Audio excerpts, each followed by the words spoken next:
y'all, Shelly here with another tip for hospice nurses. So I developed an acuity-based staffing tool just for hospice patients because y'all know not every hospice patient is created equally, and we have to look at the 3 different areas for hospice patients. We have to look at physical acuity, demographical acuity, and emotional acuity. And I've been sharing this tool as I've been going around to the different conferences talking about the results of last year's Hospice Nurse Your Opinion Matters survey. So I want to talk a little bit about some of the areas that take us longer and why it takes us longer. And in particular today, I'm going to talk about taking care of patients who are young parents that have young children at home, like young mothers, young fathers, and what we have to do extra with these patients and why it takes us so much longer to see these patients. So for me, and I think probably everybody, these patients are very stressful for us. They're very emotionally just difficult to care for. So when I first get to the home, I usually take 1 to 2 minutes in my car where I mindfully bring my energy level down to one that's calm and peaceful, because I know that I'm already kind of having some emotional turmoil. So I bring my energy level down so that when I go through the door, I'm in a calm and peaceful state. And the first thing I will do is talk to the children. I will get down on their level, I'll look them in the eye, and I will talk to them for a few minutes.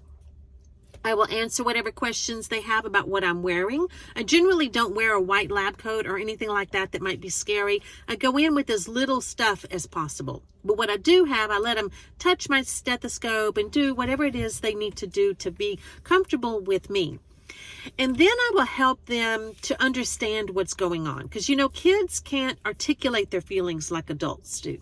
So I will help them to put their feelings into words. So let's say the patient's on oxygen. So I will talk about the oxygen machine, and I'll be like, this is like a big scary thing to you, I bet, huh? Because it's noisy, and what's it doing? And you know, they're usually like, yeah, and I explain to them what it's doing. And I address the fact that it might look like it's making it harder for mommy to breathe, but it's really not. And I'll take the cannula off, and I'll let them feel the air coming out of the cannula. And on the rare instances, if the patient's on a mask especially, I will address the fact that it might look like that mask is really making it hard for mommy to breathe, but it's not. It's making it easy. And I'll take the mask off, and I'll put it on the child and let them see all of that. You also want to take time to make sure that the environment is as least medically as possible. So if they have oxygen, I try and put it in a whole nother room if I can. If they have a Foley, I'm going to cover the Foley and put it on the side of the bed where it's not as noticeable. Any wounds or anything that they have, any drains, I'm going to make sure are wrapped and covered and clean so that it just looks like a big bandage and not like something that is sticking out of their mom or their dad. Whenever I'm doing procedures on the patient, I make sure that the child is in another room, that they're occupied doing something else. So there's no way that they could walk in unexpected while I'm in the middle of doing wound care or something, because we don't want that to be an image in the child's mind. I also make sure that the way the room smells, because you know our sense of smell is strong. Our olfactory remembers everything, and we tie all of those smells to memories. So we want that to be pleasant, a pleasant memory for the child. So we do whatever steps like I talk about with the wound care to make sure that the room smells good.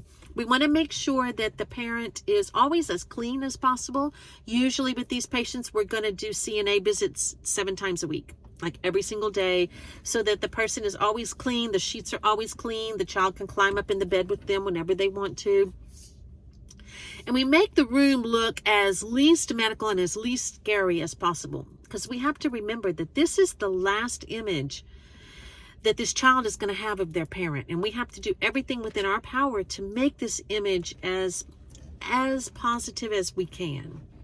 Then I also spend a good 5 or 10 minutes at the end of every visit just sitting with the patient and encouraging them to share their feelings, because this is really hard. And every young parent I've ever taken care of, every single one of them expresses feelings of guilt. And this is so sad, but they feel guilty because they got sick and because they're leaving their child. And they feel guilty because they're leaving the other parent there to raise the child on their own. And it's very hard on them. So they need a lot of time to talk. And then at the end of the visit, I need a good 5 or 10 minutes in my car just to work through my feelings and to kind of debrief myself before I go on to the next patient's house. So I hope this tip was helpful. If you have any tips that would be helpful for hospice nurses, please let me know. I'd love to share them here. And remember, together we can change our world. And go take the Hospice Nurse Your Opinion Matters survey. It's open right now. HospiceNurseSurvey.com. Go to HospiceNurseSurvey.com and take the survey. And y'all have a good, safe, good, and fun day. Find your joy today.